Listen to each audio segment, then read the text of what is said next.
Hello computer science students, welcome back to another video. This video is in our object series and it is our introduction to the ArrayList class.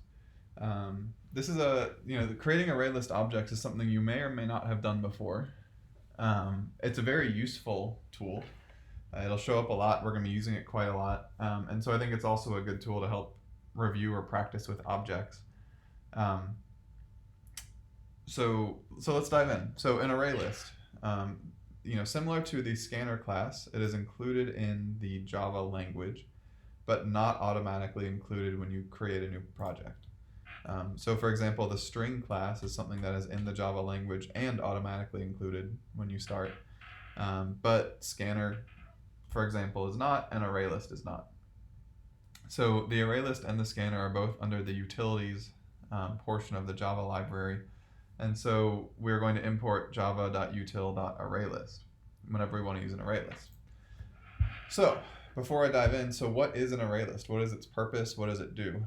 Well, arrays, as I believe you are familiar with, or as you should be familiar with, are created to be able to store primitive data types and potentially objects as well. So let's look at what that might look like. Int array arr equals new int array. Now, when you create an array, this is an array of integers, which is a primitive type, you have to define how large it is. So this is a 6-element int array.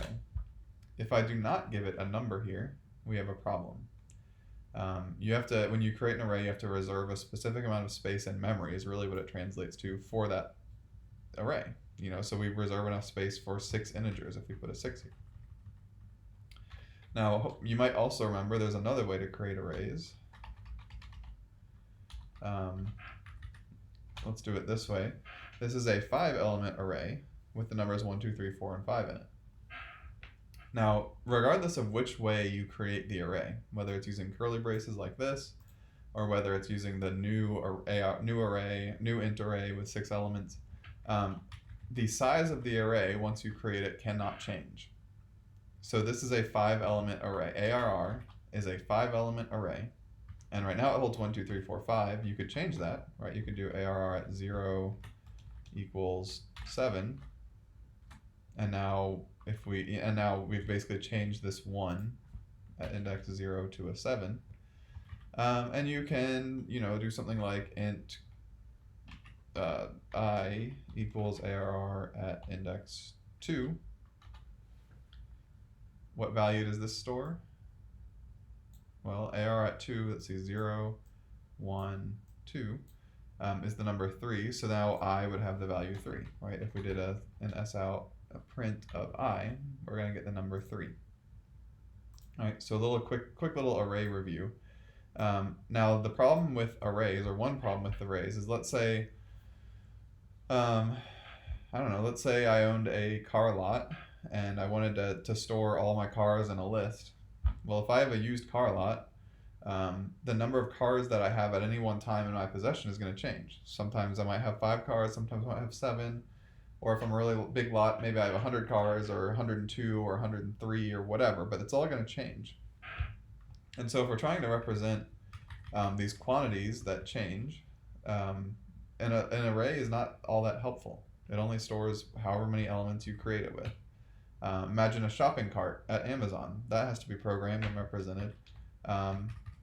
Let's say that you add an item to your shopping cart. You might have 0 items, or 1, or 2, or 3, or 4, or 5. And so an array is not particularly helpful there. An array list, however, is a really useful class, really useful tool, because it's like a resizable array. Now the syntax, the way that you create this is a little different. So you start by saying array list, and then you use these less than greater than signs. This is probably the first time you have seen a less than and greater than sign put together like this in Java. And inside of this, you need to give a type of object. So array lists hold objects. If you try to use lowercase int, this is a primitive, and this would not actually work, but a string would. And there's actually an integer class in Java that would work. for today, I'm just going to demonstrate using my good old player class that we've been using. So I'm going to create an array list of players called my list. I don't know. And then with an array list, the way you create it is by doing new array list of players, open and close parentheses. So this is a constructor. The array list constructor requires in this less than greater than sign the type of thing the array list will hold, and then it requires no inputs, no parameters. So it creates an empty list, an empty array list. So once you create the array list, you can start adding things to it. Right now it's just empty. Think of it as your Amazon shopping cart whenever there's nothing in it. But this is our shopping cart of players, or our list of players playing our game. Whenever we want to add a player to a list, we can use the add method. So let's add a new player. Let's add me.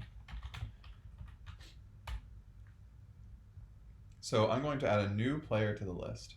Now, in a couple of different lectures, I've changed the constructor, or in my lectures I may have changed the constructor. I'm using the constructor right now that takes one string input name. I've changed the player constructor to only take one string, and it just sets the height and the num apples to some arbitrary values that I've selected, height of 72 inches and 6.8 apples. That's just to make this a little more clear and a little more smooth as we work with array lists. So my player constructor just takes one string, which is the name of my player. Okay, and actually maybe I should probably leave this popped up so that you can see where I'm coming from here. There we go. So new player takes a string that we'll call the constructor over here, and create a new player. So we could add players to the list this way. We could also create a player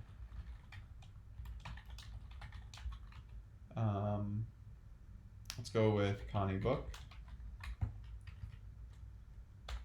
and we could add a player this way. So mylist.add player 1. Now I kind of, hopefully this isn't too confusing, but I wanted to show you that there are, you can still create objects the way you're used to, and then add that object into your array list. Or you can just create a new object and add it straight in. It doesn't necessarily have to have this variable in between. We'll dive more into reasons to do one or the other in the next video. What I want to kind of emphasize here is adding. This add method allows you to add players. However you manage to get them, it lets you add them. So now my list has 2 players. It has a Ryan Matfeld and a Connie Book. And I could keep doing this as long as I want to add as many players as I want. So the next question is, we need to figure out how many elements there are and be able to print this. So let's do a system.println of my list.size. Now before I run this code, I want to mention one important thing. If we had an array,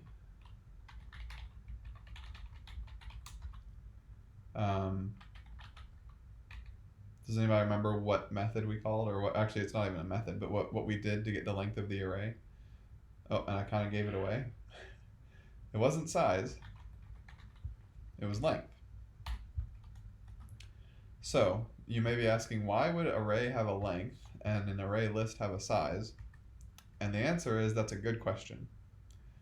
You'd have to ask the people who created the 2 classes, because a long time ago, or at least a significant time ago, someone created the array class, and when they did, they decided to use length, and someone created the array list class, and when they did, they decided to use size.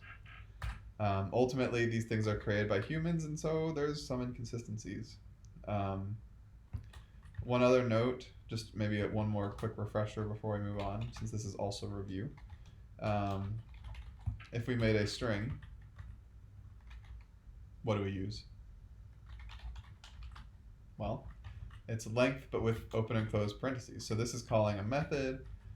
This version calls a method. This version accesses a field or a member variable that we'll talk about more as we go along when we start diving into actual classes. There's a slight difference between these two. And then, of course, there's a whole name difference between these two. So the takeaway from this is there's a lot to remember with programming, and people created the classes that we use today, and different people had different ideas about how things should be stored, and they had their reasons. Um, but ultimately, it's a little bit confusing and tough for a new programmer. You have to remember that an array, you have to do dot length, a string, you have to do dot length, open and close parentheses, and an array list, we're going to do size with open and close parentheses. So if I run my code here, I have now created an array list, added 2 players to it, and then printed the size. So the size is 2. There are 2 elements in the array list. Now the next thing we might want to be able to do with array lists is similar to arrays. We might want to be able to access elements at a specific index. So maybe we want to figure out what the first player is, or the second player is, or the third player is. And so you can do mylist instead of as an array would be with square bracket 0. An array list uses a method called get, and you give it an index. So I would want to get item 0 from my array list, which should print my Ryan Matfeld player. However, it's going to be kind of a mess. That's because player is an object, and printing out an object can be a little tricky unless you have a toString method, which again we're going to dive into in a future week. For now, I'm just going to call a quick method here and get the name of player 0. So we're going to dive more into calling methods on a thing that you just called a method on in the next video, because this gets a little bit tricky as well. For now, I just want you to know that for an array list, .get and then an index will get you the thing at that index. And then you can call methods or do other things on it, but we'll dive, again, more into that in a little bit. So last thing in this video, how do we remove items from an array list? So like a shopping cart in Amazon, or like anything that I've talked about before, a used car lot, anything that uses a variable size array list, you're going to want to be able to add stuff in and take stuff out. So let's say that I quit playing my game. So I want to remove Ryan Matfeld from my game. Then I would do mylist.remove and then the index. So I'm at index 0. So if I do mylist.remove 0, I would remove Ryan Matfeld from the game. So just to make sure that this worked correctly, let's add a print of the size of the list. So after removing a player, the list size is 1 now. And then we're going to figure out what happened here. mylist.get0.getName. This gave me Ryan Matfeld. Now I removed index 0. And what happened to the rest of the array list? Well, it shifted to fill in the gap. So if you think about removing element 0, Connie Book was element 1. Well, when I take element 0 out, all the rest of the elements in the array list are going to shift back to fill in the spot that was removed. So now my list at index 0 is Connie Book. And if I try to print my list at index 1, we're going to get an error, because the array list only has 1 element now. It removed Ryan Matfeld, shifted Connie Book back to index 0, and then deleted the index that used to exist at index 1. So that's basic usage of an array list. There's a couple other little tricks we can do with it, but this is the core, the main idea here.